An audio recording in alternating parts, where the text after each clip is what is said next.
Institute for Criminal Justice Reform menyebutkan hingga Januari 2022, beban lapas dan rutan di Indonesia mencapai 223% dari kapasitas standar sebanyak 131.931 orang.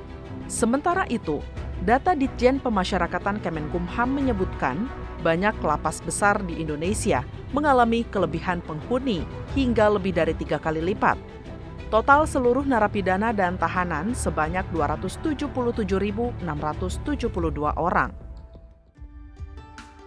Di Gedung Nusantara II DPR RI, Wakil Ketua Komisi 3 DPR RI, Pangeran Khairul menyampaikan, Rancangan Undang-Undang Pemasyarakatan atau PAS seharusnya disahkan DPR RI periode 2014-2019. Namun ditunda karena sejumlah pertimbangan hingga akhirnya seluruh fraksi di DPR periode ini bersama pemerintah sepakat mengesahkan rancangan Undang-Undang PAS. Menurutnya selama ini banyak kelemahan dan permasalahan hukum yang dihadapi sistem pemasyarakatan di Indonesia.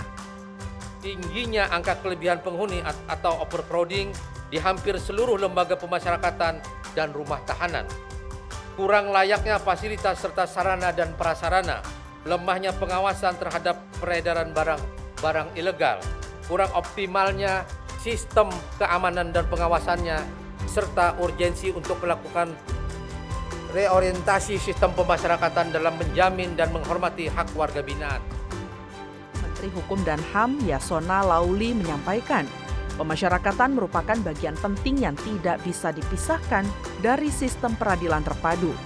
Pemasyarakatan tidak lagi hanya pada tahap akhir, namun sejak dimulainya sistem peradilan pidana.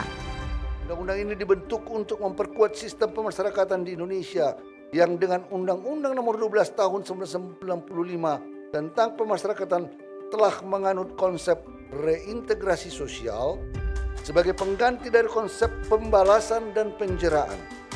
Selain itu, undang-undang ini juga diharapkan dapat memperkuat terwujudnya dan terlaksananya konsep keadilan restoratif yang dianut dalam sistem peradilan pidana anak, juvenile justice system, serta pembaharuan hukum pidana nasional. Anggota Komisi 3 DPR RI Supriyansa mengatakan, persoalan over capacity lapas yang diterima Komisi 3 DPR RI saat kunjungan kerja ke berbagai daerah menjadi pertimbangan besar dalam membahas rancangan Undang-Undang Pemasyarakatan atau PAS. Kedepannya Undang-Undang PAS diharapkan bisa menjadi salah satu acuan pemerintah dalam mengatasi over capacity lapas di Indonesia. Mudah-mudahan dengan lahirnya Undang-Undang Pemasyarakatan yang ini, sejumlah persoalan-persoalan yang terjadi di wilayah lembaga pemasyarakatan, termasuk over capacity tadi itu, sudah bisa teratasi dengan baik. Ini juga demi kepentingan bangsa dan negara. Anggota Komisi 3 DPR RI Adang Darajatun menjelaskan, Undang-Undang PAS dirancang dengan menitikberatkan pembinaan sehingga hak narapidana terpenuhi dan saat dinyatakan bebas, narapidana bisa diterima kembali di masyarakat dan mendapatkan hak dasar sebagai warga negara. Tapi yang penting filosofinya saja bahwa pembinaan ini tidak melulu hal yang berhubungan dengan pembalasan atau apa, tapi kita lebih kepada ingin bahwa para narapidana yang keluar nanti itu dapat diterima di masyarakat dengan dilakukan pendidikan dan sebagainya. Secara terpisah, saat kunjungan kerja reses ke Nusa Tenggara Barat, anggota Komisi 3 DPR RI Arteria Dahlan berharap Undang-Undang PAS bisa menjadi salah satu solusi mengatasi over capacity lapas yang sudah terjadi bertahun-tahun.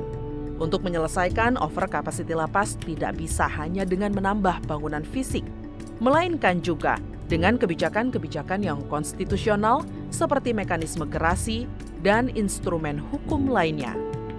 Solusi yang terintegrasi sehingga memang nantinya tidak hanya lapasnya yang kosong dengan sendirinya, tapi perbuatan untuk melakukan tindak pidana ini bisa kita minimalisir sekecil mungkin.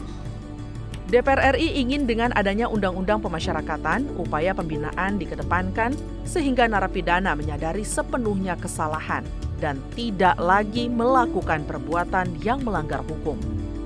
Tim Liputan TVR Parlemen melaporkan.